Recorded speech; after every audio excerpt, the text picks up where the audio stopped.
भारत के ऑपरेशन सिंदूर के 1 साल पूरा होने पर भड़के मुल्ला आसिम मुनीर।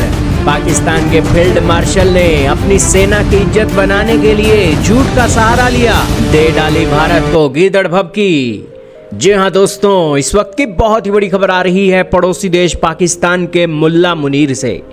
पाकिस्तान के फील्ड मार्शल जो कि मौलवी के तौर पर जाने जाते हैं और अपनी सेना को दोस्तों धर्म का उपदेश देकर किसी तीसरे देश के खिलाफ जहर उगलते हुए उन्हें अक्सर देखा जाता है। ये दोस्तों कोइंसिडेंस नहीं बल्कि पूरी प्री प्लानिंग थी। जब भारत के पहलगाम के अंदर अटैक हुआ उससे ठीक पहले पाकिस्तान के अंदर दोस्तों मौलवी बनकर आसिम मुनीर ही संदेश दे रहे थे और कह रहे थे कि उनकी कौम की जो कहानी है वो अपने बच्चों को जरूर सुनानी है। पाकिस्तान का अस्तित्व ही भारत को गहरे घाव देकर बनता है। यही कारण है कि पाकिस्तान के अस्तित्व को ख़त्म करने के लिए दिन प्रतिदिन दुनिया के अंदर काम हो रहा है, क्योंकि आज का मॉडर्न वर्ल्ड ऐसे अस्तित्व की मौजूदगी की गवाही नहीं दे रहा जिस अस्तित्व के अंदर किसी को दुख पहुंचाकर अपने सुख की कल्पना की जाए। यही कारण है कि मुल्ला मुनीर इन दिनों ऑपरेशन सिंदूर के 1 साल पूरा होने के उपलक्ष्य में भारतीय मीडिया के रिएक्शन के बाद अपनी प्रतिक्रिया देते हुए नजर आए। दोस्तों, हाल ही में पाकिस्तान के रावलपिंडी कहे जाने वाले एक मिलिट्री के गढ़ में से आसिम मुनीर एक कार्यक्रम के दौरान अपनी बात रखते हैं और पाकिस्तान का मीडिया भी बड़ी उछल कर आसिम मुनीर को कवरेज दे रहा है और उनकी बताई हुई स्टेटमेंटों का बखान कर रहा है। हाल ही में आसिम मुनीर आते हैं और भारत के ऊपर झूठे आरोपों की झड़ी लगा देते हैं। सबसे पहला झूठ उन्होंने बोला और उन्होंने पिछले साल 6 से 7 मई की रात और 10 मई के बीच बिना किसी उकसावे के पाकिस्तान की संप्रभुता का उल्लंघन किया, ये आरोप भारत पर लगा दिया। उन्होंने कहा कि भारत ने यहाँ पर पाकिस्तान ने कोई एक्शन नहीं लिया, पाकिस्तान के खिलाफ कोई एक्शन हो और इससे पहले कोई प्रूफ वो भारतीय दें, वो ऐसा कुछ नहीं हुआ। जबकि भारत के अंदर पाकिस्तान की कोई एक्टिविटी नहीं थी, फिर भी भारत ने बेवजह से पाकिस्तान की संप्रभुता का उल्लंघन करके 6 से 7 मई की रात और 10 मई के बीच बिना किसी उकसावे के पाकिस्तान के अंदर घुसकर कार्रवाई की। पाकिस्तान ने पूरी राष्ट्रीय एकता और सैन्य बल के साथ जवाब दिया। पाकिस्तान के मौलवी आसिम मुनीर ने गीदड़ भभकी देते हुए कहा कि भारत जैसे दुश्मन को पता होना चाहिए कि अगर भविष्य में पाकिस्तान के खिलाफ कोई ऐसी कोशिश की गई तो युद्ध का प्रभाव सीमित नहीं रहेगा, इसके बहुत दूरगामी और दर्दनाक परिणाम भुगतने होंगे।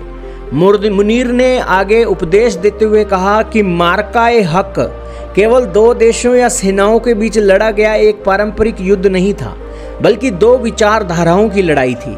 उन्होंने इन विचारधाराओं को सत्य और असत्य के बीच की लड़ाई घोषित किया और उसके अंदर पाकिस्तान सत्य के पक्ष में था, इसलिए उनकी जीत हुई, ये मौलवी मुनीर ने कहा। उन्होंने 2001 का संसद हमला, 2008 का मुंबई हमला, 2016 का उरी हमला और 2019 का पुलवामा अटैक के बाद भारत की जवाबी कार्रवाई को फॉल्स फ्लैग ऑपरेशन करार दिया। यानी कि उनका मानना है कि इनके अंदर पाकिस्तान के आतंकवादी थे ही नहीं और पाकिस्तान का कोई लेना देना ही नहीं था। ये बात मौलवी मुनीर तब बोल रहे हैं जब पाकिस्तान के आतंकवादी भारत ने पकड़े थे और उनके इंटरव्यू भी सोशल मीडिया सहित पूरे वर्ल्ड के अंदर आज मौजूद हैं। लेकिन फिर भी दोस्तों झूठ का सहारा लेकर अपनी मिलिट्री की इज्जत बचाने के लिए मुल्ला मुनीर ने इन ऑपरेशंस को फॉल्स फ्लैग ऑपरेशन का नाम दे दिया। उन्होंने आरोप लगाया कि भारत झूठे आरोप और बढ़ा चढ़ाकर पेश की गई बातों के जरिए पाकिस्तान पर अवैध युद्ध थोपने की कोशिश करता रहा है। हालांकि दोस्तों भारत बिना किसी सबूत के एक्शन नहीं लेता। भारत को पता है कि यहाँ पर आज के मॉडर्न वर्ल्ड में किसी देश के साथ युद्ध लड़ना कोई खाला जी का वाड़ा नहीं है। भारत भी जब किसी देश पर कार्रवाई करता है तो उसके ठोस सबूत होते हैं और हर एक पहलुओं के ऊपर गौर करके ही भारत किसी ऑपरेशन को अंजाम देता है। जब भारत के अंदर पहलगाम अटैक के बाद एक सिंदूर उजाड़े गए थे तब भारत का रोया रोया दोस्तों कल्पित हो उठा था।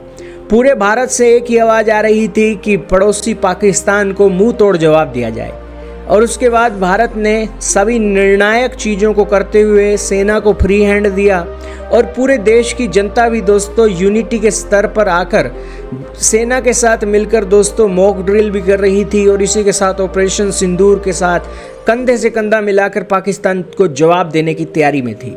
उस ऑपरेशन सिंदूर के अंदर यह साफ हो गया था कि हमारी सेना अकेले दुश्मन से लोहा लेना नहीं जानती।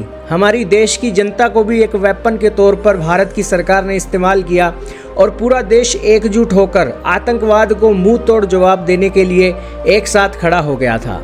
यही कारण है कि बंदूकें बॉर्डर पर नहीं थी, पूरे भारत के अंदर दोस्तों पाकिस्तान के खिलाफ माहौल बना हुआ था।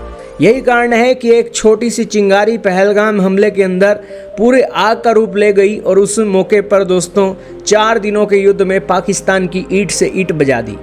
बताया जाता है कि 13 के करीब फाइटर जेट और 11 से ज़्यादा एयरफील्ड भारत ने मौके पर उड़ा दी और इस उड़ाने के ऊपर पाकिस्तान थर थर कांपने लगा और 4 दिनों के भीतर ही सीज फायर करने की बातें करने लगा।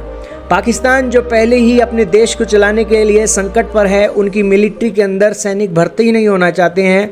इन सब बातों के बीच भारत की ये निर्णायक कार्रवाई उनके लिए दोस्तों उनके ताबूत में आखिरी कील के रूप में साबित हुई थी।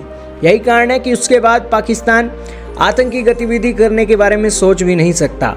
लेकिन दोस्तों आतंकी गतिविधियां तब बढ़ती हैं जब इनके यहाँ पर सेना के जनरल बदलते हैं। इनके मिलिट्री के जनरल दोस्तों तब इनको प्रमोशन मिलती है जब ये भारत पर बड़ा हमला करते हैं। इनके दोस्तों बेस ही इस बेस पर है कि भारत को घाव पहुंचाकर ये अपने मिलिट्री के जनरल अपने कंधे पर दोस्तों मेडल सजाते हैं। यही कारण है कि यही डीएनए पाकिस्तान का काम करता है और इसी डीएनए की दोस्तों बखियां उखेड़ कर रख दी हैं भारत की मोदी सरकार के डीएनए ने। यही कारण है कि भारत के अंदर भी जवाबी कार्रवाई होती हैं और पाकिस्तान के अंदर भी ईंट से ईंट बजाकर बदला लिया जाता है।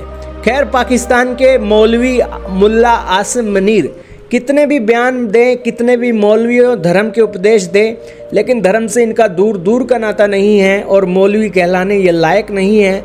यही कारण है कि भारत इनकी गीदड़ भभकियों को सीरियस नहीं लेता। यही कारण है कि आज का मॉडर्न भारत पाकिस्तान को अपने जूते की नोक पर रखकर फुटबॉल की तरह कभी इधर किक मारता है, कभी उधर किक मारता है। इसलिए पाकिस्तान के आर्मी चीफ मुल्ला मौलवी मुनीर को ज़्यादा कुछ स्टेटमेंट भारत को लेकर देनी नहीं चाहिए और बेवजह आग से खेलना नहीं चाहिए।